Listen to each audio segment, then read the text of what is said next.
The covers are off. The lights are on. The stage is set. I'm really happy to be back behind the wheel of this car. It feels like forever since we were in Saudi doing the first race. Focus. Keep calm. Remember your strategy. This year the level is so high, we have to have our A game. With 4 rounds left, half of the points remaining are up for grab in the same week. But there's one last thing to do before the start light turns green. And that's to get the drivers back behind the wheel to put the car and themselves to the test. We want to win the championship again this year. I think we'll see a real performance step up from all of the teams. Our plan is to go as fast as possible.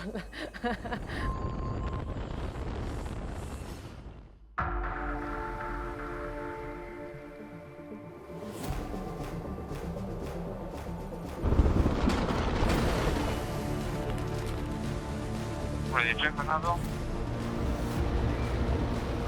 Prepare to be aggressive. Hyperdrive now. You're going to have 3-3 ahead.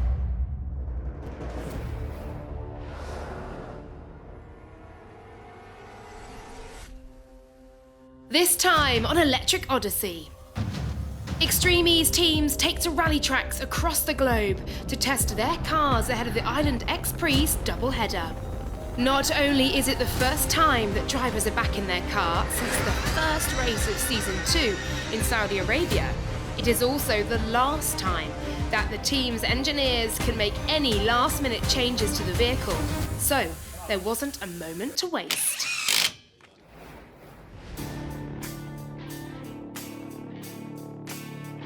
Deep in the heart of a quiet Welsh town lies rolling hills that stretch for miles. And an off-road racetrack being tackled by one of the world's best rally drivers. We are here in Switzerland rally track in Wales, testing with X44 for the new suspension, and I'm really happy to be back behind the wheel of this car. It was good to be back in the X44 car for testing today. We don't have a lot of tests in the year with this car. The test was a chance for the X44 team to try out the new suspension, which is being provided for all Odyssey 21s ahead of the Island X Prix doubleheader. X44 engineer George Imafidon talked driver Cristina Gutierrez through the changes.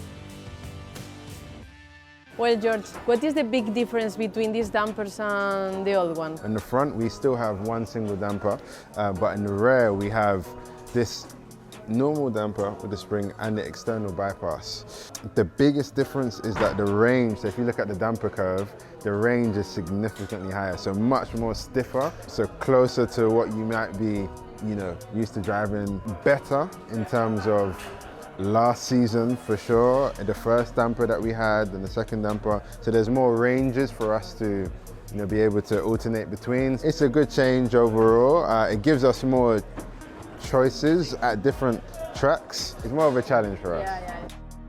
For me, it's an incredible opportunity to try the test out of the race. So you can see the new dampers, the new settings. You can focus in the car, not only in the race. The new suspension feels better. We were complaining always about bad kicking that we had from the rear. This one feels more safe, more possibility to adjust the setting like we want. I think the races will still be intense like it was, but maybe we will be able to be a bit faster and to have even more intense competition. With the Island X Prix doubleheader only days away, the test day provided a perfect opportunity for the engineers and drivers to work together to fine-tune the setup of the Odyssey 21. We've managed to try out different damper clicks, different kind of settings, and it's allowed us to know what directions we can go in, what directions aren't working as well as we thought they may, and just test all the different configurations. X44 will find out whether their hard work has paid off in Sardinia when they attempt to replicate their qualifying form in race conditions and overhaul RXR at the top of the standings.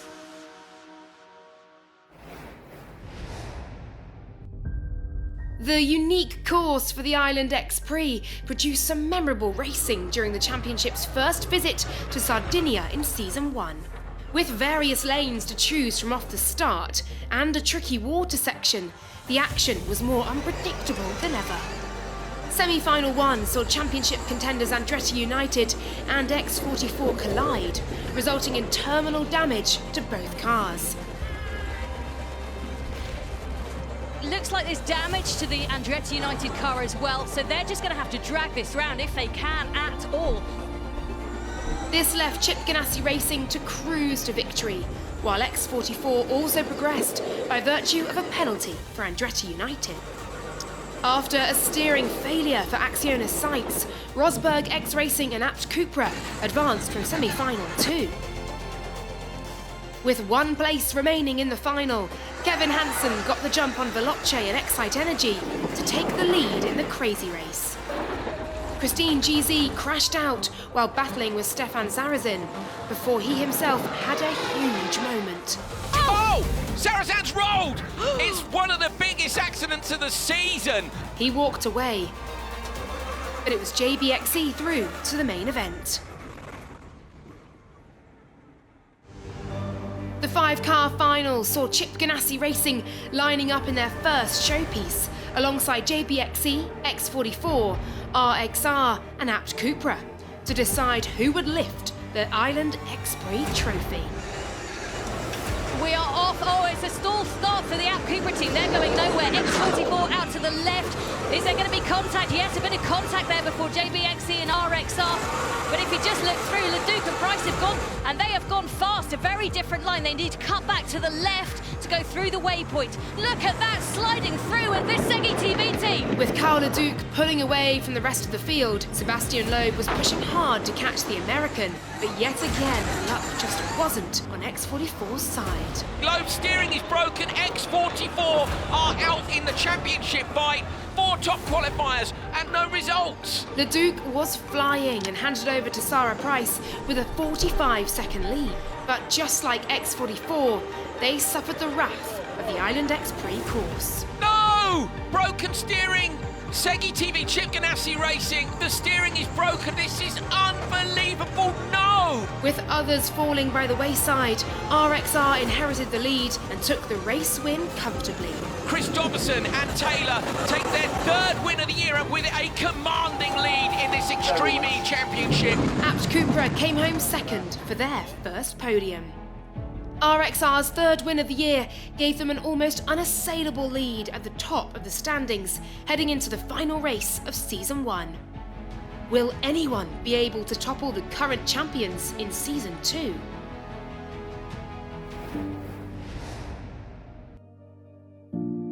Built as a sport for purpose, Extreme E has appointed a scientific committee to oversee environmental research and education programs for the championship. Professor Richard Washington is Extreme E's desert scientist and has dedicated his life to studying the world's weather patterns to help combat climate change. I grew up in a coastal city of South Africa, and it was an amazing place to grow up because one day it would be behaving like the tropics, so thunderstorms, and then the next day cold fronts, and then thunderstorms back again. And the winds would shift almost on a daily basis. And that converted then into a lifetime of studying the stuff to try to get to the bottom of the puzzle of how it all worked. My name is Richard Washington. I'm Professor of Climate Science at the University of Oxford.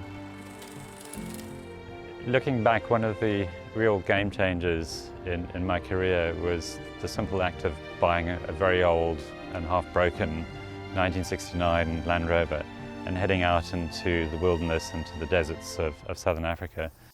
I soon learned that going off into empty areas, desert areas or the mountains, was something that brought great joy to me. It was about discovery, and discovery leads to immense joy too. I'm pretty clear that I'm the luckiest person in the world. I absolutely love my job, every bit of it. All the projects that we've been engaged with have brought discoveries of one sort or another, and have helped with the problem of understanding the climate system, of understanding climate change. And that reward is immense. It feels like you're leaving something behind forever when you figure out how something works. I study tropical climate systems mainly, but also the desert systems of the world, and I focused largely on the African continent.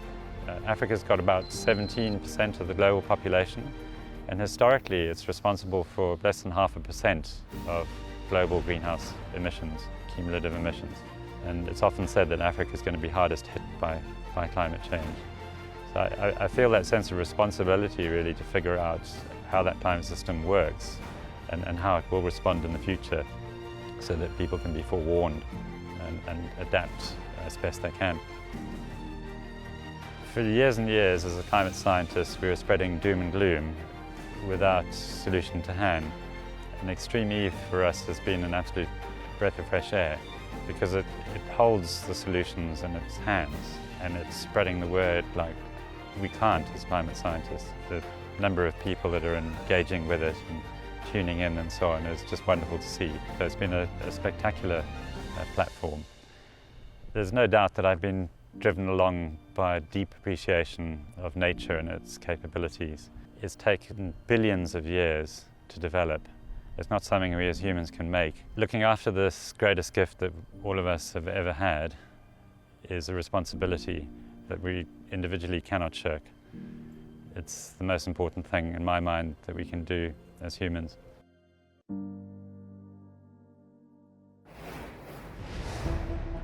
Extreme E's teams are testing their cars ahead of the Sardinian doubleheader Island X Prix.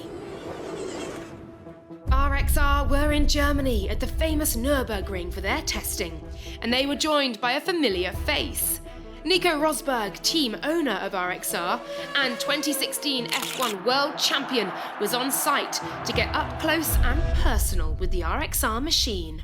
So just quick explanation of the car then. First of all, I mean the suspension, crazy, what a beast. I mean if I compare it to my F1 suspension, you know, which was like, this is unbelievable. And that in combination with the tires, huh? I mean the tires are just phenomenal. The cross-contact tire, of course, from Continental, specifically developed like for Extreme E.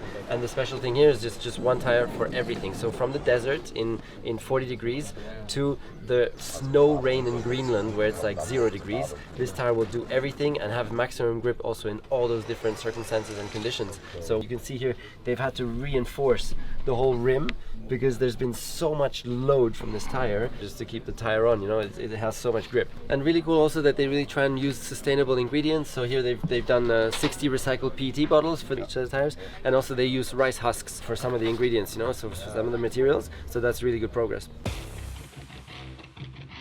While Nico was at the track, he couldn't help but get behind the wheel himself. First time in an XC car, but it's my first time actually even in a rally car as such. So really excited, looking forward to it.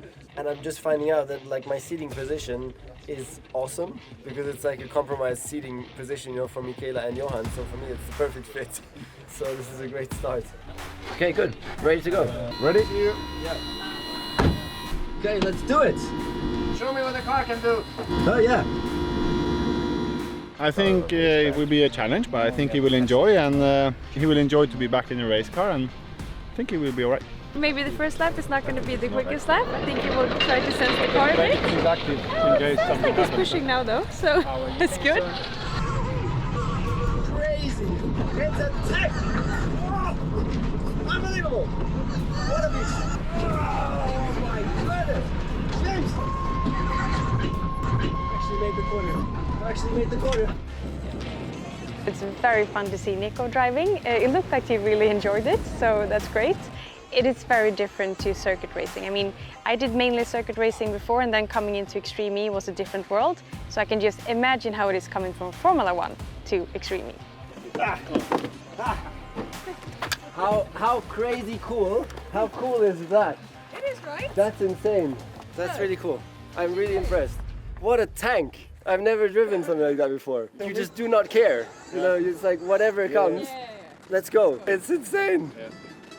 I really enjoyed to see him drive, and also I think it's a bit easier for him to understand what we are talking about when he experienced the car himself. Wow, it was like insane. I was bombing it.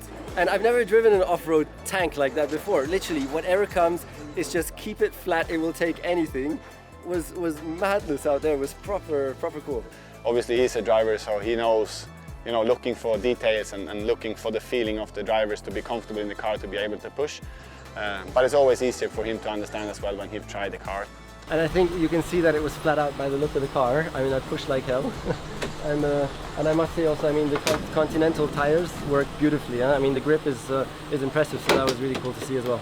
I do believe that he likes to get back into the car and, you know, drive a race car again. And yeah, I hope he enjoyed. Having won the inaugural championship of Extreme E last year, as well as the first race in this year's season in Saudi Arabia, the RXR drivers are embracing being the team to beat for the next race in Sardinia. Of course, the goal is very, very clear. We want to win the championship again this year. And for me, I mean, taking the first win in Saudi was my first win ever in Extreme E, so it felt great. So I would say I learned a lot from the team, speaking to Nico, speaking to Johan, how to think and how to really mentally be, in what state to mentally be in order to win a championship. No, but I think, you know, it's always nice to have a little bit of a target over your back because, I mean, we are the reigning champion and we won the first race, so everyone would like to beat us. You just have to focus on yourself and do the best job we can. Before leaving the Nürburgring, Nico jumped into the passenger seat for a lap with Johan Kristoffersson to feel the pace of this championship-winning driver.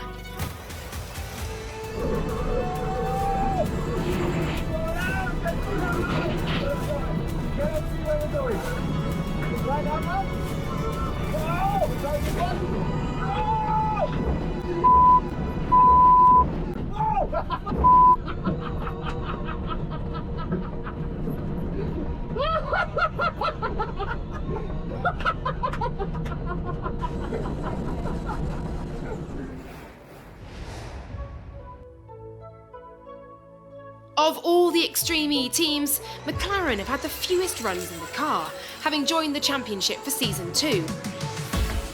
They were looking to get some vital experience following a dramatic first race in Neon. Racing in Saudi was an amazing experience. You know, we had a great result going through the weekend, ended up getting into the final, which was a big accomplishment. And then in the final just basically got blasted through some dust, which I'm used to driving through dust. I knew I was online and hammered through, but the car in front of me had a problem in the dust and ended up going to the brakes and never even saw him. I just rear-ended him in the back end, and that started a nasty roll. Tanner Faust has rolled out contention at the first time they made it into the final. Tanner Faust is out at turn 1. But everybody was still happy with the pace and optimistic moving ahead, and even getting into the final gives us some points in the championship. Swapping the desert of Saudi Arabia for the terrain of Kent in England, McLaren geared up for an intense day of testing.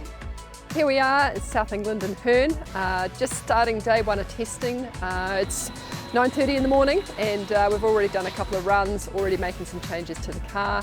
So this is a tank testing facility, like an hour and a half southwest of London, and it's a facility out here that's rough enough and big enough and has fast enough roads for us to test the Extreme E car. It's been a long time since we've driven the Extreme E machine, and you forget how fun it is. It's a beast. You know, when we're out here setting up our track out here at Herne, it's just mud holes and huge gaping whoops and rocks and like some gnarly terrain, and it just flows right over it. It's ridiculous how good it is over this stuff. It's so great to be back behind the wheel after such a long break. The car's feeling really good. The facility here allowed us to test the suspension yesterday on some concrete, what you call sine waves. Really useful information and some data for the engineers to use. We've been testing various suspension options, so looking at all the springs we can run and cycling through the extremes one end to the other that are available to the drivers. The cars come in, we're going to have a look at some data. We've done a quick debrief with the drivers and got an understanding of what they prefer subjectively. Now we're going to look at the data and see what that tells us objectively, what it all means, and then we're going to put that setup back on the car and fine-tune around that one. We got a long day of testing, 12 hours out here on Herne, and we're looking forward to making this machine as good as ever. It's challenging testing because you can sometimes feel like you're going around in circles. You don't always know if you're making gains or not. Good luck. Looks like a lot of understeer. But it all ends up working out, so you sort of just have to trust the process, but it's a lot of brain power to always be thinking about exactly what the car's doing, giving feedback to the engineers and working with the team around you. With the double-header Island X Prix just a few days away, McLaren know it's all still to race for. With 4 rounds left, half of the points remaining are up for grab in the same week, on the same terrain. So it's critical that we are able to get the car set up to make it as quick as possible.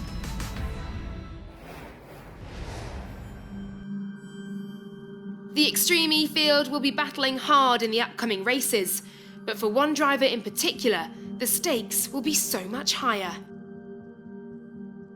I was really excited to get to Saudi. It was my first time there. It was my first time in the dunes. So I was just eager to get going, and I must say it was very, very different from what I expected. It was super fast track and a lot of fun racing in the dunes, and they shape up really differently race by race. In that crazy race, I was really happy with all the run and a good speed. I think we had a 12-second gap. JBXE though out in front at the moment with Hansen. No one behind, close. Come on, keep pushing now, keep pushing. But of course, I had a bit of an accident towards the end of the lap. In that massive downhill, I think the most spectacular place on the track, it was a really hard edge forming into the switch zone. I knew it instantly because I could feel a massive pain just rushing through my body that something was not right. My back. Ah. The first thing I did was, feeling for my legs. Are they working? I knew it could be really, really bad. That first hour or few hours and days was really, really challenging. Really laying there at the hospital and not knowing what your diagnosis would be was really challenging. I knew something was not correct in my back, but I didn't know how serious. And I think that was everybody's, biggest worry. What is the actual damage? And it took quite many hours before we understood that, it's a crack in the 8th vertebra. It's deformed a bit as well, and a bruise on the lung. So it was really a long, long wait with all that pain shooting through your back and through your legs and chest and everything. Really, the injury puts you at a state which you get very worried. I mean, breaking your back, I didn't know if I was going to be able to come back racing and how I was going to feel. And that, I think, triggered me quite well. And I got a lot of energy and a lot of motivation out of that to continue to push. Since day one we came home.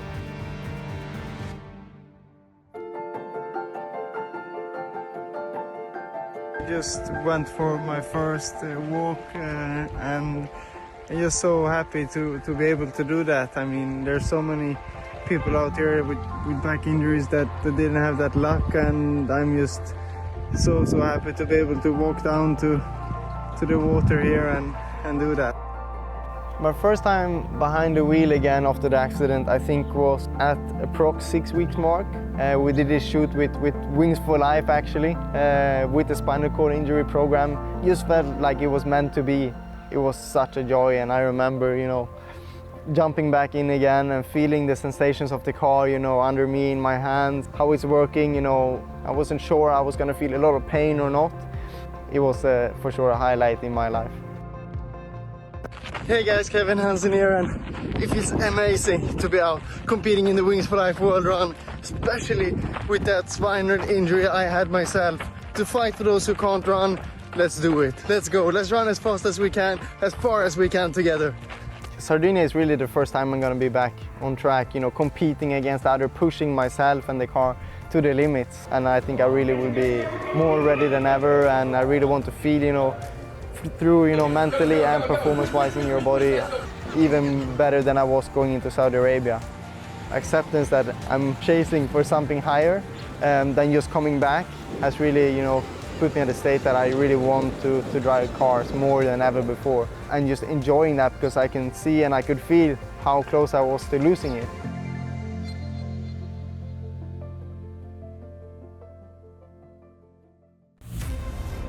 Next time on Electric Odyssey. It is time to go racing at the Island X Prix. The drivers face a double-header on the unforgiving terrain of Sardinia. It's one of the biggest accidents of the season. The teams will be looking to chase down last year's winner RXR, putting it all on the line as the race for the Season 2 Extreme E Championship heats up.